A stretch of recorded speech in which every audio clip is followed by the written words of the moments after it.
우리는 마가복음 14장 22절로 31절까지 말씀을 통해서 생명의 주님과 함께 나누는 성만찬이라고 하는 주제로 함께 은혜를 나누려고 합니다. 혹시 지난 주일 설교 내용들이 생각이 나시나요? 에이, 목사님 그거 생각날 것 같으면 예수를 훨씬 더 잘 믿겠죠. 우리는 굉장히 친절한 교회예요. 주일날 예배가 끝나고 나면 설교만 따로 편집을 해서 여러분 유튜브에 또 올려놓잖아요. 토요일 날이면 단톡방에다가 그걸 다시 한번 듣게 하시라고 또 올려놔요. 그런데 우리 교회 교인들 중에는 아주 또 교회가 하는 대로 고지식하게 그대로 따라하는 사람이 있는가 하면 교회가 하는 건 아주 죽어라고 또 안 따라하는 분도 계시거든요. 여러분들은 어느 쪽이신가요? 교회가 뭘 말씀하면 여러분 그대로 한번 따라해 보시나요? 이미 어제 설교 다시 듣게 하신 분들은 그 지난주일 설교와 오늘 설교가 잘 연결되는 것을 아실 수 있으실 거예요. 마가복음은 복음서 중에 이 14장이 가장 긴 장이라고 말씀을 드렸어요. 이 마가복음 14장은 예수님의 십자가의 길을 가장 선명하게 보여주는 내용이기도 하죠. 그래서 우리는 지난 시간 14장 12절로 21절을 통해서 주님의 식탁이 단순한 만찬이 아니라 회개의 자리라고 하는 것을 확인했습니다. 주님은 제자들에게 너희 중 하나가 나를 팔리라 말씀하시며 모두가 자기 안에 연약함을 돌아보게 하셨습니다. 여러분, 너희 중 하나가 나를 팔리라 라고 말씀할 때에 가장 가슴이 뜨끔한 사람이 있었을까요? 모든 제자들이 주님 저는 아니죠, 주님 전가요? 저는 아니죠, 이렇게 물어봤어요. 그런데 주님 저는 아니죠 라고 하는 것을 물어보기조차 마음에 두려움도 없었던 사람이 있어요. 그 사람이 누굴까요? 가룟 유다죠. 왜냐하면 지금 만찬 자리에 주님과 함께 모였고 주님은 그 다음 행보를 하시려고 하는데 그 다음 행보가 십자가에 죽으시는 거예요. 하나님의 뜻을 이루는 이 일을 하시려고 해요. 그런데 그것과는 정서가 전혀 다른 한 사람이 있었잖아요. 같은 자리에 모였지만 마음이 같지 않아요. 정서가 같지 않아요. 이런 부분을 보면서 안타까운 마음을 우리가 갖게 된다라고 하는 것을 생각하게 됩니다. 너희 중 하나가 나를 팔리라 라고 하는 이 말씀 속에서 자기 연약함을 돌아보게 하는 거예요. 나도 그럴 수 있어, 나도 그럴 수 있지라고 하는 이 마음을 갖게 하시는 것이었죠. 오늘 본문은 바로 그 식탁에서 계속 이어지고 있는 내용입니다. 예수님은 떡과 잔을 들어서 새 언약의 성만찬을 제정하시며 제자들과 나누십니다. 그러나 그 은혜의 순간에도 인간의 연약함이 드러난다고 하는 것이죠. 베드로는 자신만은 결코 주님을 버리지 않겠다고 장담해요. 곧 부인할 것을 예수님은 아십니다. 따라서 성만찬은 단순한 예식이 아니라 회개와 은혜의 자리예요. 성만찬은 회개와 은혜의 자리, 다시 한 번이라고 하는 기회를 얻게 되는 자리예요. 뿐만 아니라 자기 부인의 자리라고 하는 것입니다. 오늘 우리는 성만찬을 통해 무엇을 기억하고 어떻게 살아야 하는지 살펴보고자 합니다. 여러분, 첫 번째로 생각할 수 있는 것은 떡과 잔이에요. 이것은 새 언약의 표징인 것을 말씀하고 있습니다. 예수님은 떡을 들어 이것은 내 몸이라 라고 말씀하셨어요. 그것은 단순히 빵이 아니라 우리를 위해 찢기실 예수 그리스도의 몸이라는 거예요. 자, 예수님은 빵 한 조각을 떼어주면서 이것은 내 몸이야, 이걸 받아 먹어 라고 말씀하셨고, 이제 잠시 후면 예수님이 십자가를 향해서 가시게 될 거고 십자가에 못 박혀 죽게 될 거예요. 이 사실을 알고 계신 예수님과 전혀 그것을 모르고 있는 제자들과 정서가 같을까요? 정서가 전혀 다를 거예요. 아무 생각 없이 그저 평상시에 여러분 떡을 떼먹듯이 그냥 떼먹는 그런 자리에 있을 수 있다는 것을 생각하게 됩니다. 또 잔을 들어서 이것은 많은 사람을 위하여 흘리는 나의 피, 언약의 피다라고 말씀하세요. 상징적으로 포도주를 사용하고 계시지만 이것은 내가 흘릴 나의 피라고 하는 이 말씀을 주님이 하십니다. 이것은 출애굽기 24장의 모세 언약을 완성하는 말씀이죠.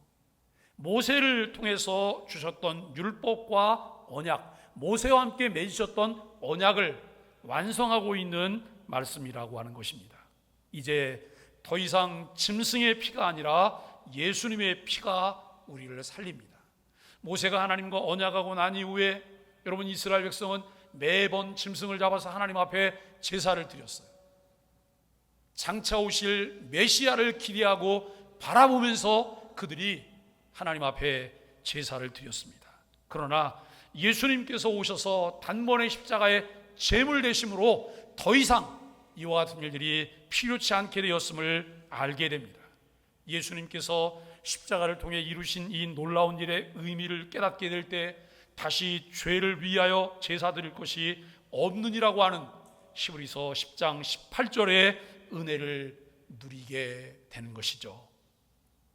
히브리서 10장 19절에 보니까 그러므로 형제들아 우리가 예수의 피를 힘입어 성소에 들어갈 담력을 얻었나니 라고 하는 거예요. 여러분, 여기 앞에 있는 다시 죄를 위하여 제사 드릴 것이 없느니라라고 하는 이 은혜를 누리게 된 사람이 19절에 성소에 들어갈 담력을 얻었다는 거예요. 이 은혜를 깨닫게 된 사람이 오늘 예배를 드릴 때 예배가 다르다는 거예요. 그저 와서 형식적으로 건성으로 예배 자리에 앉아 있는 것이 아니라 내 온 마음을 다해서 주님께서 나를 위해 행하신 그 놀라운 일을 믿게 됨으로 우리가 담력을 얻고 하나님 앞에 예배자가 된다고 하는 말씀입니다. 그렇습니다. 약속대로 십자가의 죽으심으로 모든 것을 이루신 하나님의 말씀을 깨달아 알게 될 때 우리의 신앙과 삶에 놀라운 변화가 일어나게 됩니다. 여기에는 세 가지 의미가 담겨 있습니다. 여러분, 간단하게 다른 글자 색깔만 여러분 기억을 한번 해보시죠. 첫째는 기억이라고 하는 거예요. 기억. 그리스도의 십자가 사건을 다시 붙잡는 자리가 성만찬의 자리예요. 두 번째는 참여예요. 그저 떡을 떼고 그 포도주를 마시는 예배 자리에 앉아있는 이것이 아니라 이 참여는 그리스도의 몸과 피에 신비하게 연합하는 자리예요. 예배를 통해서, 성만찬을 통해서 내가 깨닫게 되는 것이 무엇일까요? 그리스도와 나는 하나다. 그리스도와 나는 한 몸이다, 연합이라고 하는 이 은혜를 깨닫게 된다고 하는 거예요. 세 번째는 선포입니다. 세상에 주님의 죽음을 증거하는 자리로 성만찬의 자리, 예배 자리예요. 여러분, 예배 복 받으려고 나오셨죠? 예배 드리면 하나님이 무슨 복을 줄지 모르니까. 오늘 예배 드리면 병 날지도 모르고, 예배 드리면 그 다음에 내 자식이 잘 될지도 모르고, 예배 드리면 승진도 되고, 예배 드리면 돈도 생길지 모르니까. 그래서 예배 드리고 있나요? 그렇다면 우리 예배는 어쩌면 하나님과는 전혀 관계없는 예배를 드리고 있을지도 몰라요. 여러분, 우리가 바라고 있는 그것은 저절로 따라오는 거예요. 저절로 본질 문제가 해결이 되면 부수적인 건 그냥 따라오는 거예요. 그런데 본질은 하나도 해결하지 않고 부수적인 것에만 초점을 맞춰서 그것만 얻으려고 해요. 그래서 여러분, 소망의 아침 묵상을 꾸준히 하신 분들은 지난 주간에 여러분 그런 내용을 나눴어요. 무슨 신앙이요? 기복신앙, 번영신앙. 여러분, 또 무슨 신앙이었어요? 우리가 여러분 상급신앙, 이 세 가지 신앙을 가지고 살아가는 거예요. 우리가 지금까지 신앙생활하면서 내가 말씀을 배우고 신앙생활에 열심을 했던 이유가 무엇일까를 한번 생각해 보세요. 과연 성경이 말하고 있는 것과 내가 지금까지 추구하며 따라갔던 것이 같은 것일까라고 하는 거예요. 여러분, 길이 갈래길이 있어요. 갈래길이 있는데 그 갈래길 앞에서 오른쪽으로 갈까? 왼쪽으로 갈까? 오른쪽으로 갈까? 왼쪽으로 갈까? 그러다가 여러분, 내가 어느 한 길을 선택을 했어요. 그런데 그 길은 전혀 다른 길이에요. 그러면 결과가 무엇이 나오겠어요? 전혀 다른 장소로 가게 되는 거예요. 내가 교회를 나왔고 교회를 통해 말씀을 들었어요. 그런데 초점을 잘못 맞췄어요. 그러다 보니까 간 곳이 엉뚱한 곳에 가 있을 수도 있다고 하는 거예요. 오늘 우리는 세상에 주님의 죽음을 증거하는 자리가 예배의 자리고 성찬의 자리예요. 주님을 경험하는 자리라고 하는 것이죠. 성만찬 예배의 자리는 이와 같이 기억하고 참여하며 선포하게 하는 자리입니다. 여러분, 여기 빨간 글자 3개는 좀 기억해 두세요. 기억, 참여, 선포. 요거 기억하면서 계속 외우다가 다른 설교는 하나도 못 들으시면 또 곤란해지겠지만 그래도 꼭 기억하시면 좋겠습니다. 두 번째는 포도나무 열매와 하나님 나라의 잔치입니다. 예수님은 성만찬을 하시면서 이렇게 말씀하셨어요. 하나님의 나라에서 새 것으로 마시는 날까지라고 말씀하세요. 하나님 나라에서 새 것으로 마시는 날까지 이 일을 계속하게 될 것이다 라고 말씀하시는데, 여러분, 장차 임할 천국 잔치를 가리키고 있다고 하는 것입니다. 성만찬은 과거만 회상하는 것이 아닙니다. 미래의 소망을 바라보게 합니다.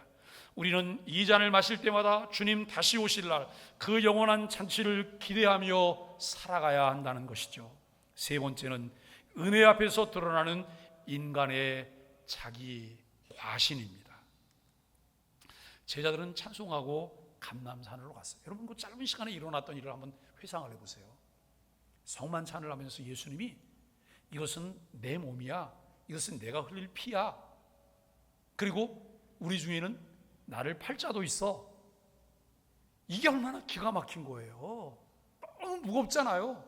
그런데 이것을 마치고 난 다음에 툭툭 털고 주님이 일어나시더니 찬송하면서 감람산으로 가세요. 그러니까 여러분, 조금 전에 무거웠던 분위기는 제자들 마음에 남아있지도 않아요. 너희 중에 나를 팔리라고 하는 이것도 남아있지도 않는 거예요. 그리고 그냥 찬송하면서 또 흥겹게 이렇게 가고 있는 거예요. 그 짧은 시간에 일어났던 그 일들을 회상하는데, 그러나 예수님은 너희가 다 나를 버리리라 라고 하는 말씀을 또 하세요. 너희가 다 나를 버리리라 라고 하는 거예요. 너희 중에 한 사람이 나를 팔 것이라고 말했는데 너희가 다 나를 버릴 것이다, 모두가 배신할 것이다 라고 하는 말씀을 하십니다. 베드로는 모두 버려도 나는 끝까지 따르겠다라고 장담을 하죠. 여러분, 이 베드로의 이 마음이 누구의 마음이에요? 저와 여러분들의 마음이에요. 내 마음이에요. 주님, 나는 끝까지 주님을 따를 거예요. 끝까지 주님을 찬양할 거예요. 끝까지 주님과 함께 할 거예요. 이 마음이 우리들의 마음이잖아요. 베드로의 마음도 별반 다르지 않은 그런 마음이었어요. 베드로가 이렇게 장담했지만 결국 닭 울기 전에 3번 부인할 것을 예수님께서 예고하십니다. 여기서 드러나는 것은 성찬의 은혜를 체험해도 인간의 연약함은 여전하다고 하는 사실이에요. 내가 깊은 은혜를 깨달았어도 여전히 하나님 손에 붙들림 받고 그분의 인도하심 속에 살지 않는다면 우리는 선한 것을 선택할 수 있는 능이 우리에게 없다는 거예요. 연약함을 인정하는 것이 필요하다고 하는 거예요. 그래서 성만찬은 내 결심을 자랑하는 자리가 아니에요. 겸손히 주님의 은혜를 붙드는 자리인 것을 알게 됩니다. 하나님의 말씀 앞에 서면 설수록 우리 자신의 연약함을 알게 되기 때문에 우리는 한시도 교만하거나 잘난 척 할 수가 없습니다. 그래서 성경은 우리에게 이렇게 말씀해요. 선줄로 생각하는 자는 넘어질까 조심하라. 선줄로 생각하는 자는 넘어질까 조심하라 라고 말을 해요. 그리고 우리에게 필요한 것은 믿음의 주요 온전케 하시는 이인 예수님만 바라보는 것이 필요하죠. 여러분, 교회 역사 속에서 만난 성찬의 의미들을 한번 살펴보실까요? 초대교회에서는 성찬은 신앙 공동체의 중심이었어요.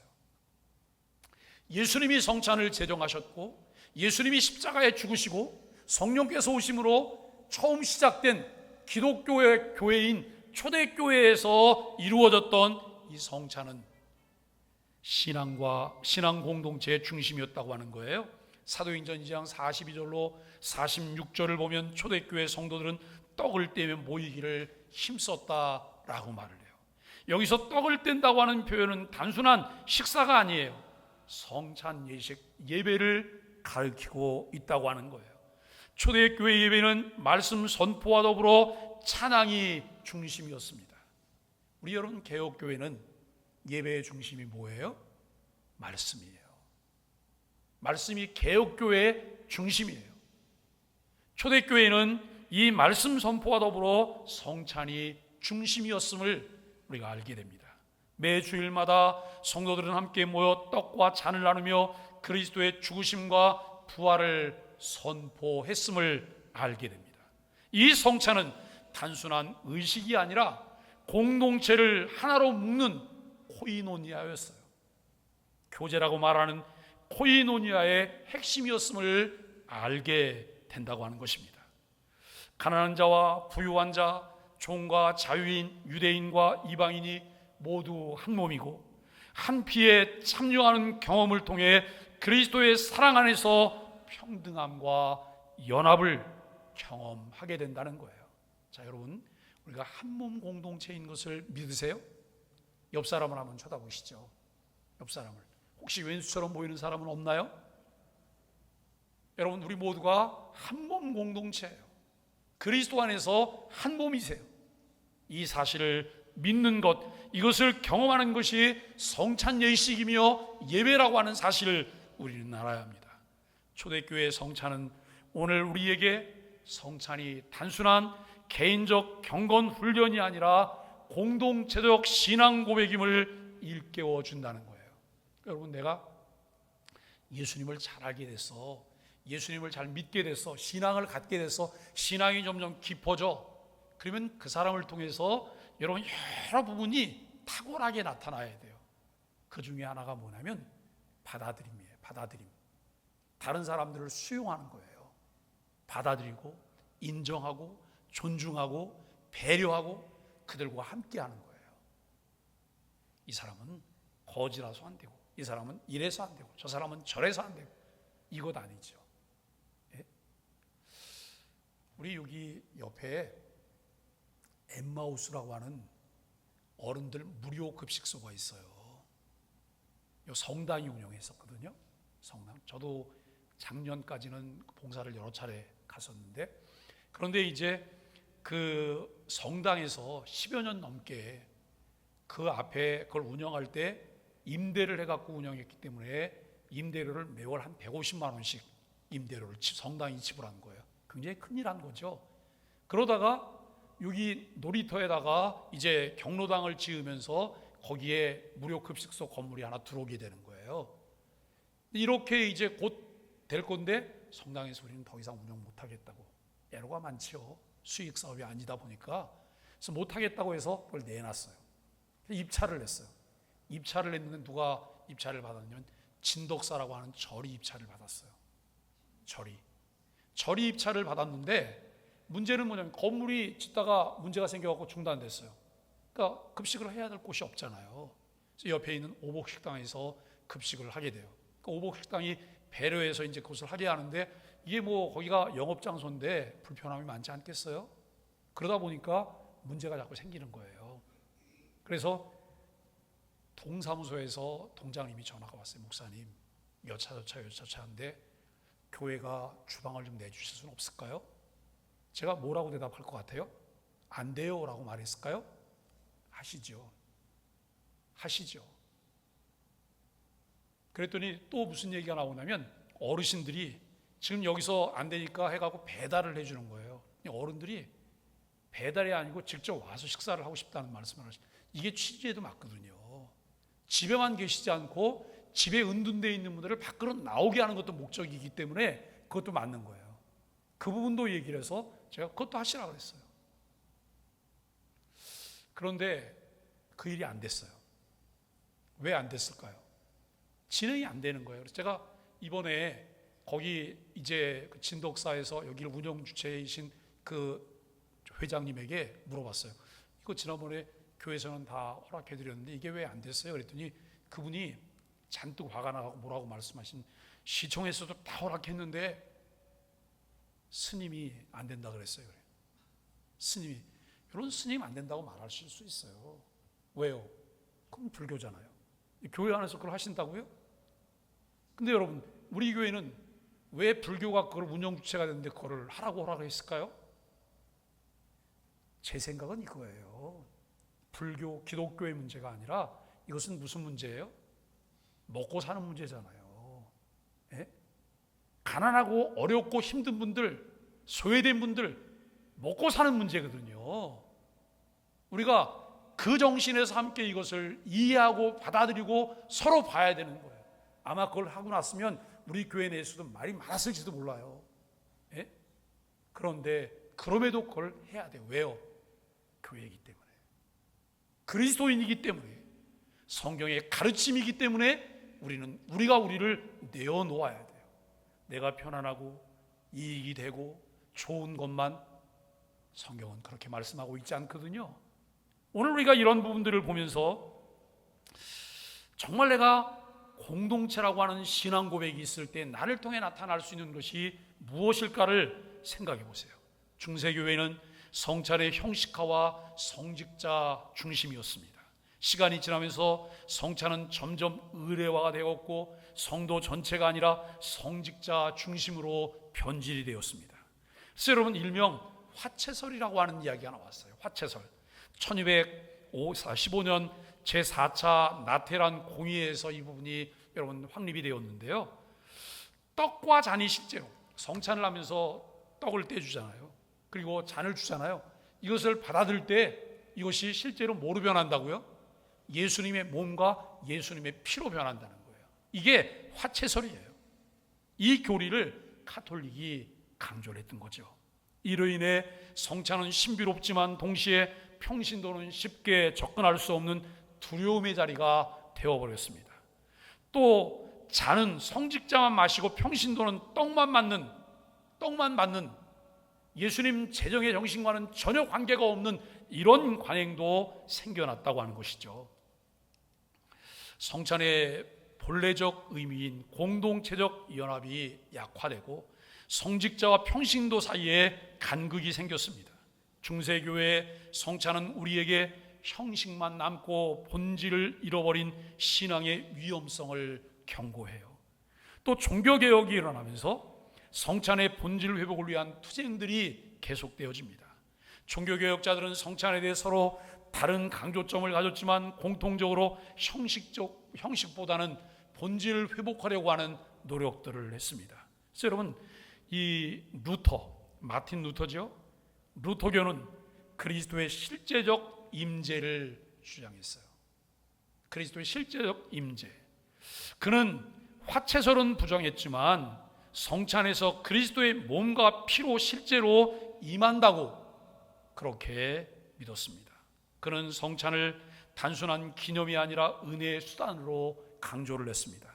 쭈빙글이라고 하는 스위스의 개혁자가 있는데 성찬을 철저히 기념적 의미로 이해했습니다.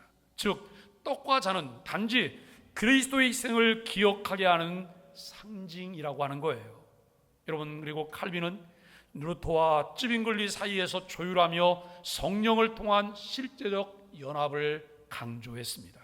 떡과 잔 자체가 그리스도의 몸과 피로 변화되는 것은 아니지만 성령께서 믿는 자들을 그리스도와 심기롭게 연합시켜 은혜에 참여하게 한다라고 하는 거예요.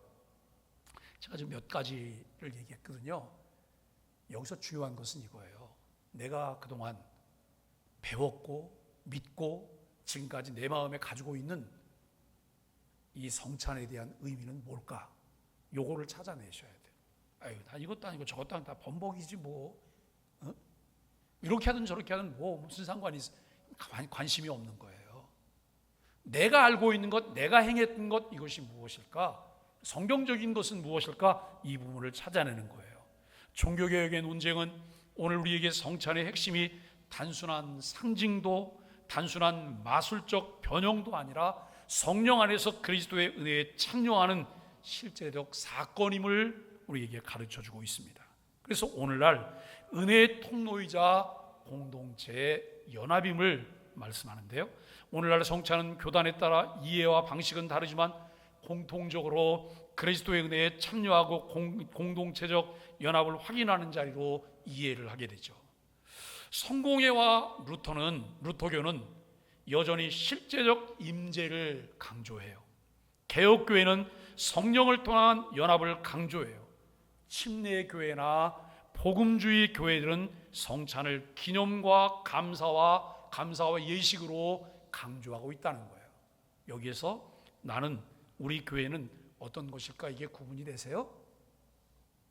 여러분, 이것을 구분하면서 에이 저기는 안 돼, 저긴 틀렸어, 저긴 왜 저래, 이거 비판하라고 말씀드리는 게 아니에요.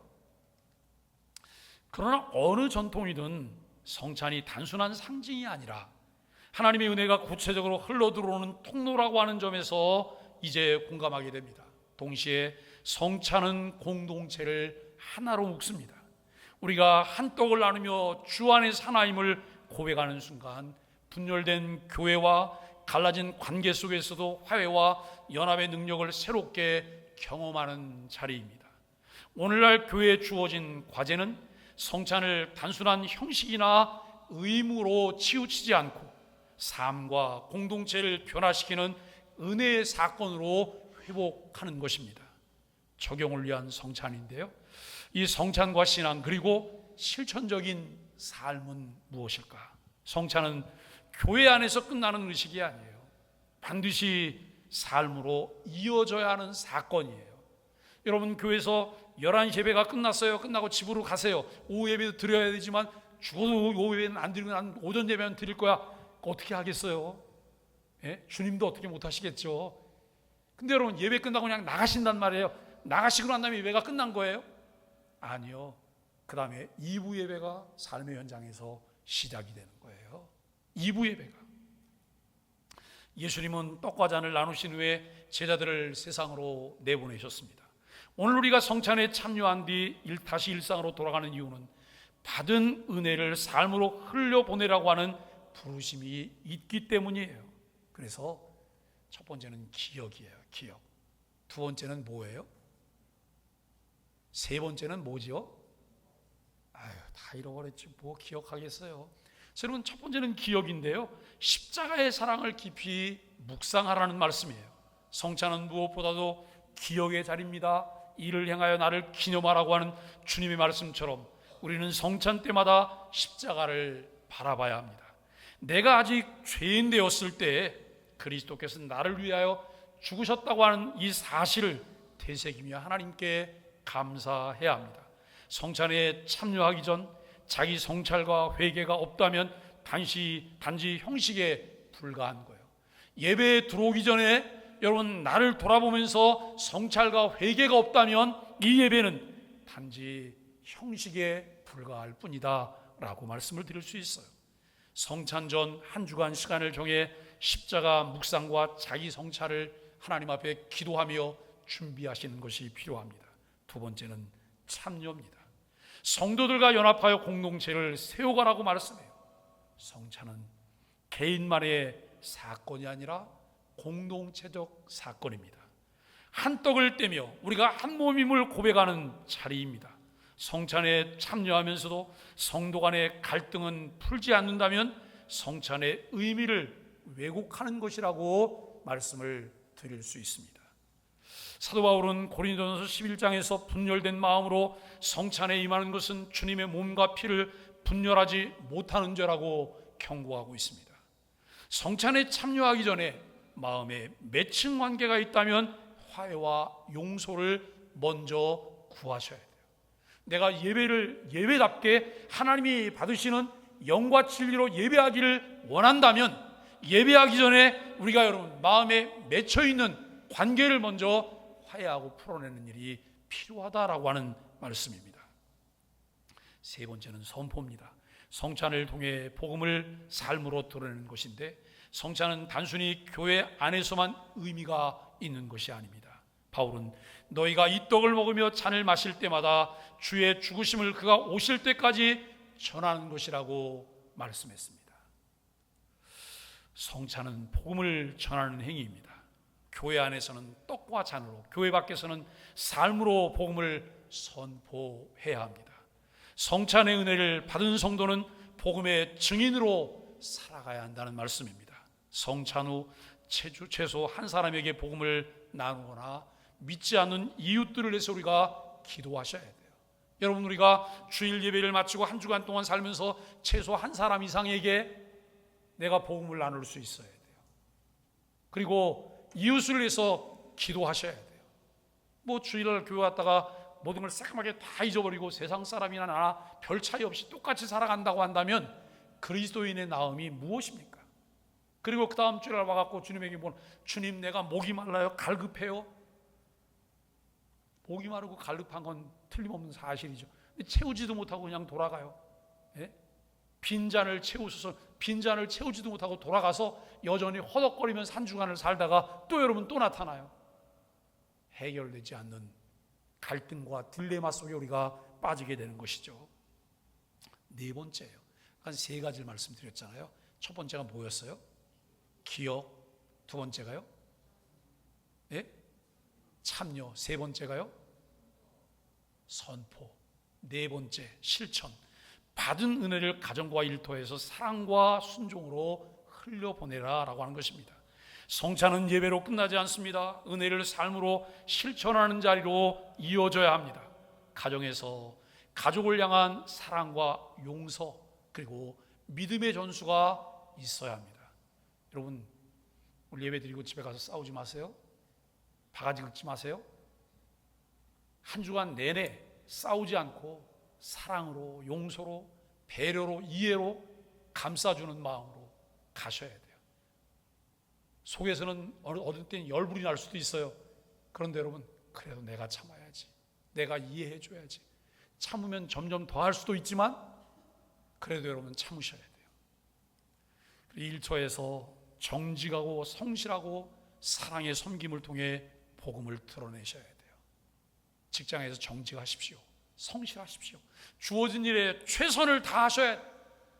그것이 그리스도인의 삶의 자세입니다. 공동체 안에서 나눔과 섬김을 통해 성찬의 은혜가 확장되게 하셔야 합니다.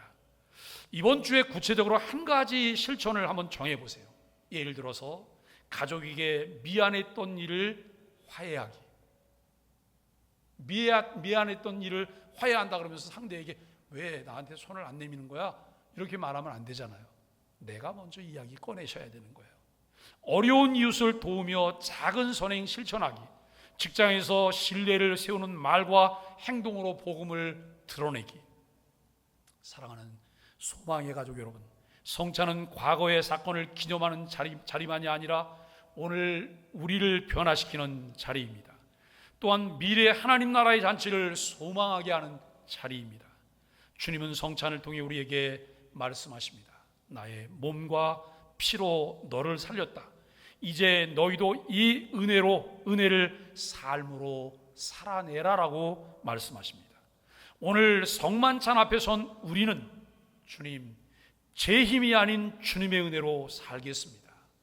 받은 은혜를 기억하며 참여하고 선포하며 삶으로 실천하겠습니다. 이렇게 고백하며 실천하는 소망의 가족들이 되시기를 예수 그리스도 이름으로 간절히 축복합니다.